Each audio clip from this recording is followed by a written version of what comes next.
A sprint ends with two focused events, the sprint review and the sprint retrospective. The review looks outward at the value delivered to customers and stakeholders. The retrospective looks inward at how the team works together. Together, they close the learning loop for the increment and the process. They also set direction for the next sprint. Treat both as distinct conversations with different goals and audiences. The sprint review inspects the product increment and its value. The team shows what is done, working software or tangible outcomes. Stakeholders provide feedback grounded in real needs and data. The product owner discusses the current product backlog and future options. The group collaborates on what to do next. The focus stays on outcomes, not on defending effort or hours. A clear structure keeps discussion productive and time-boxed. Welcome everyone. Restate the sprint goal and set expectations for feedback. Demonstrate completed work and show it in a realistic context. Share results such as usage, quality, and business indicators. Invite open feedback and ask clarifying questions without arguing. Discuss the product backlog and adjust priorities based on learning. Outline possible next steps and risks and agree on follow-ups. The right people make the review valuable and grounded. Stakeholders bring market insights, operational needs, and regulatory constraints. The product owner connects feedback to product direction and outcomes. Developers explain choices and listen for needs, not solutions. The Scrum Master supports facilitation and keeps the focus on value.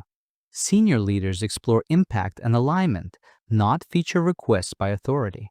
A good review produces shared understanding and updated plans. An updated product backlog with reordered items based on evidence. Clear next targets, aligning value, risk, and delivery capacity. Decisions about releases, experiments, and enabling work. Visibility into dependencies, constraints, and market timing.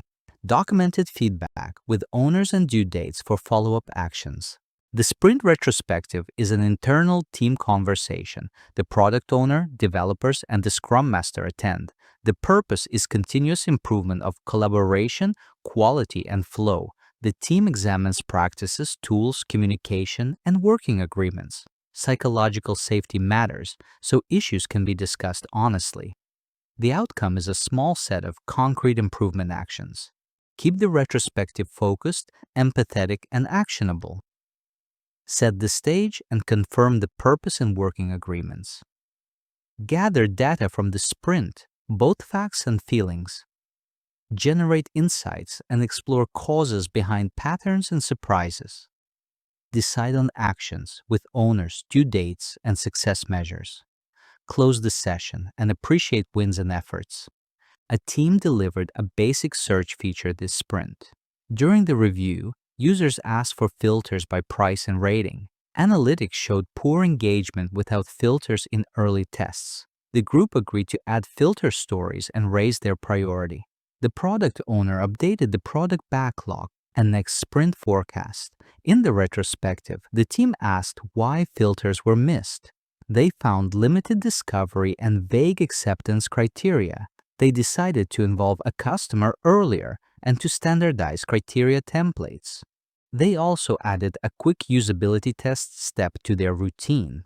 Avoid mixing the two events or diluting their purpose. Do not turn the review into a status meeting about hours. Focus on value.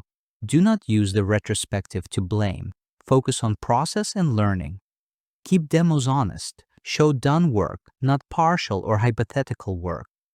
Limit scope. Seek a few meaningful backlog updates, not a wish list. Make improvements small and testable. Review them in the next retrospective. The sprint review validates value and direction with stakeholders. The sprint retrospective improves how the team works and delivers. Both rely on openness, evidence, and respect for time boxes. End each sprint by updating the product backlog and improvement actions. Carry at least one improvement into the next sprint plan. This rhythm builds better products and better teams, sprint after sprint.